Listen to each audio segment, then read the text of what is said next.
What is up, ladies and gentlemen? Welcome to a brand new video. Today we have a super high kill game on Outpost, and the reason why I'm saying super is because it's pretty rare to get 100+ kill games on Outpost.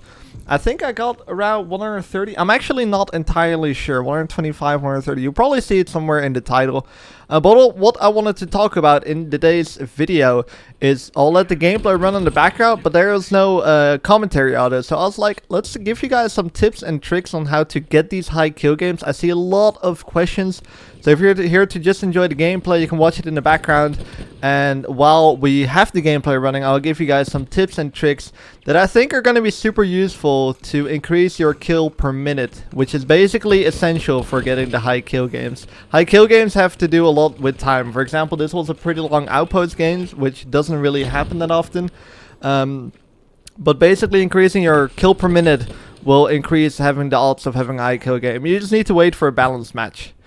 I wanted to remind you guys to subscribe to the channel. Join the Discord if you want to be notified when I go live, and I live stream on YouTube and Twitch every single day. All of the gameplay you're seeing on my channel is usually also happening on my live streams.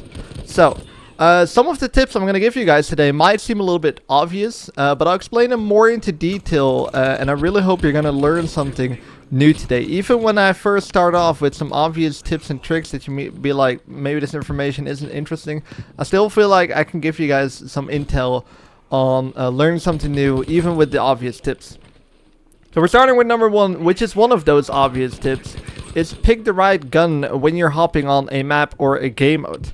A gun has to be adapted to the map. That's the first important thing. So where you're playing a long range map, let's say Morado or Iwo Jima, you want to use long range weapons because most of your gunfights are going to be long range weapons. But now the second part is the game mode you're playing. So for example, if you're playing let's say Iwo Jima, which is usually a long range map, there's a lot of sniping going on, a lot of DMRs, LMGs, vehicles as well, also important to notice. But however, when you're playing Team Deathmatch, if you ever play Team Deathmatch on Iwo Jima, it's all in the cave, so it's all very small and close quarters. So first, think of the map you're playing, and then what gun you want to be using. For me personally, I really like sniping Battlefield 5, but I only snipe on Breakthrough. Why? Because on Breakthrough, the snipers or the players are very predictable.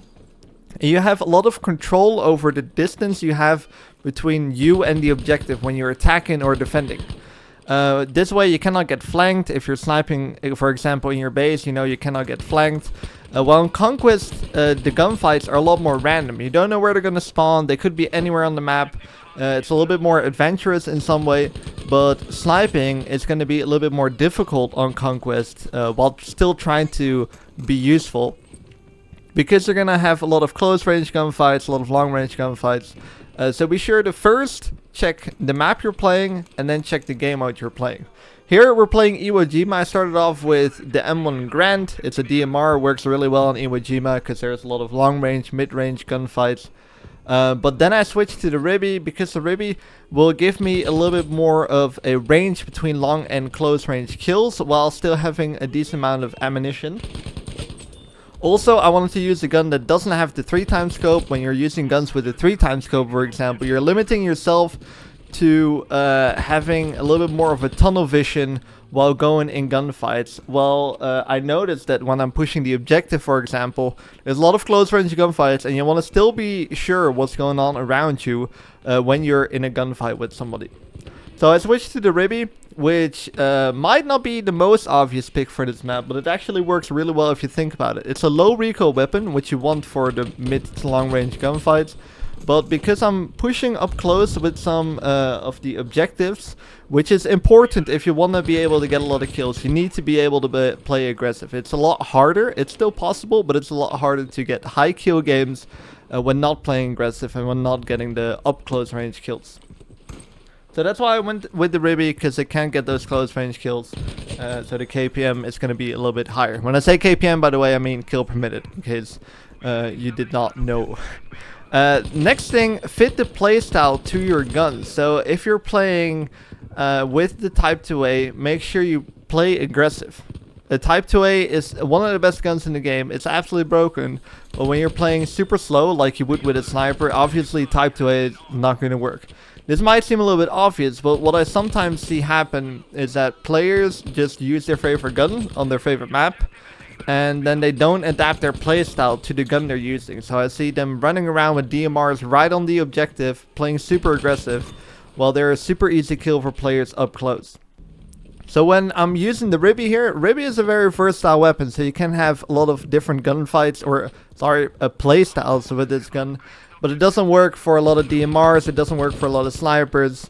So be sure to know what gun you're using, how you want to play with it, and why you're using certain attachments, and be sure to adapt to the playstyle that fits to that gun.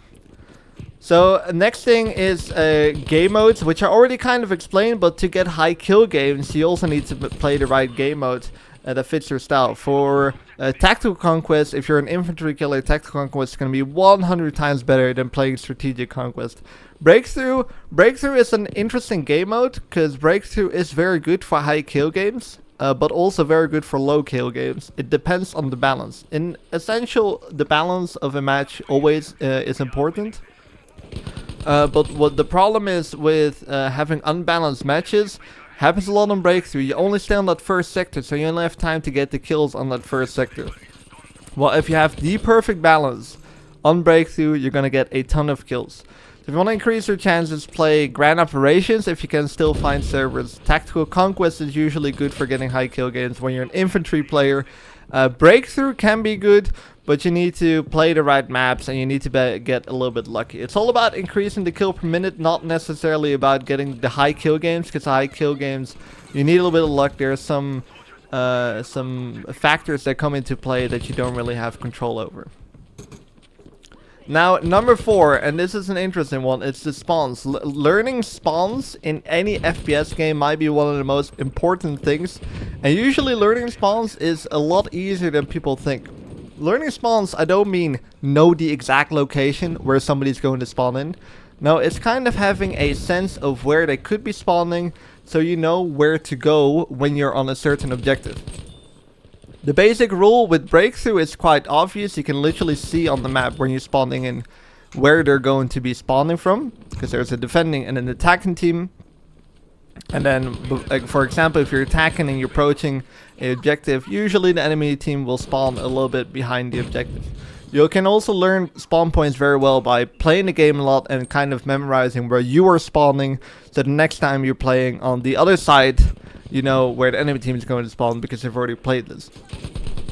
Basic rules for Conquest is that the site you're on is also usually the preferred site to spawn on. How I mean this is, for example, if you have a certain objective in the middle of the map and you are on the UK side, you're spawning in, you run to the objective. When you die, you're usually going to spawn between that objective and the UK home spawn. Works the same for the German side. If you're spawning on the German side, you're spawning in, you're running to a certain objective, you die, and you want to spawn on that same objective again, you usually are going to spawn on the German side of the map. You kind of have to split the map in two. There's the German side and the UK side. You will spawn to the direction of your base spawn. So always memorize your base spawn and memorize where the enemy team will usually be spawning from. So when you know that, you will see that in Outpost as well. I can predict the spawns, especially when I'm on the A tower. They will spawn towards the cave. They're not going to spawn behind me because that's my home spawn. So they're going to spawn towards the cave. Also with B, if they're going to be spawning in, they will be spawning towards their base. I don't know if they actually spawn towards the base or the other side. I'm gonna have to double check that. But they will spawn towards the side of their base spawn. It's still gonna be close to the objective, but the direction is usually to their base spawn. Now the next thing is squad. This is a super simple tip, but if your squad is playing extremely slow, they're not pushing in, you see them snipe in the base, just switch squad, try and find someone else. You need a good balance of squad mates that are running around a lot, but they're not in combat constantly. So this means you can have better spawns, obviously, around the map, and you have a little bit more decision where to go to. Especially in Outpost, squad spawns are extremely important because you only have your base spawn or squad spawns or beacons, of course. But if you see your squad camp in the back of the map, they're not close to enemies usually. Just leave that squad, try and find something else, because it's a little bit pointless trying to hop from your base on the sniper squad and have to run again like 20 miles to find your next target. Number 7 also sounds like an obvious one, but win gunfights. And number 8 is when to approach. Those are the 2 tips, but I'm gonna kind of combine those 2 tips. Winning gunfights has to do with putting your gun in the right situation to where it's going to win most gunfights. For example, for a sniper, if you're keeping your distance with 50 meters or more, there is obviously a lot higher chance you're gonna win gunfights versus SMGs. So what you're trying to do is when you're trying to play with a DMR, you keep your distance, and if you know you're going to be approaching gunfights, you cannot just run in. Sometimes you have to wait, or you have to keep your distance while still approaching the objective. For example, if I'm pushing the A or the C objective and I would be playing with a long-range weapon, I would not always go in those small trenches. Which I would be doing if I was playing with a submachine gun. So make sure you still move around the map as much as possible towards the enemy players preferably, but keep the environment where you're in, keep it friendly to the gun you're using. Are you using an LMG? It's a little bit of a close to mid-range gun. It depends what LMG you're using. But if you're using the Bren, it's a little bit of a slower weapon. It will not win the gunfights.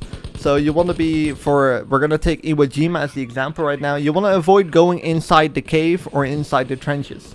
What happens if you're going to have a reaction-based gunfight, so a gunfight where you both see each other at the same time, you pull up your gun, you start shooting. Basically, the player who reacts first will win if you're using the same gun. However, the Bren is a slow weapon, so you can have a super fast reaction time, but you're gonna lose against guns like the Sturmgewehr or the M2 Carbine or the Type 2A or Atomic Gun CK, the higher rate of fire close range weapons. Are you playing medic? Be sure to use those trenches to your advantage. So this way you can go to cover when you want to. And if you're in a gunfight, it usually will be up close. If you're using an SMG and you're playing in those trenches and you get those reaction-based gunfights, there's a lot higher chance you're going to be winning those gunfights. Gunfights also don't always have to be who has the better aim, but it matters a lot on what gun you're using. So you can actually be quite smart about it instead of thinking, my aim is trash, I'm going to lose every gunfight. When usually the problem is that your gun was not in the right situation for where the gun should be used. This is one of the most important tips that I can give you guys to get high kill games and to get more kills in general in the game. Then the last tip I'm going to give you guys, and I'm going to leave you guys with whatever is left of the gameplay, which I don't know how much of it is. Care for kills, not deaths. Still care for the objective as well. This has nothing to do with objective play. It's care for kills, not deaths. I've seen a lot of players that are now absolute godlike players that used to have games where they went 70 kills, 50 deaths. Or they had 40 kills and 30 deaths, which is a pretty high kill count, but it's also a lot of deaths. I think it's important to focus on kills. This will teach you how to win gunfights, what works, what doesn't work, because when you're playing aggressive, when you're going for the high kill games, you're also making a lot of mistakes while doing it. And we know with everything in life, basically, the moment you make mistakes, that's when you will actually learn.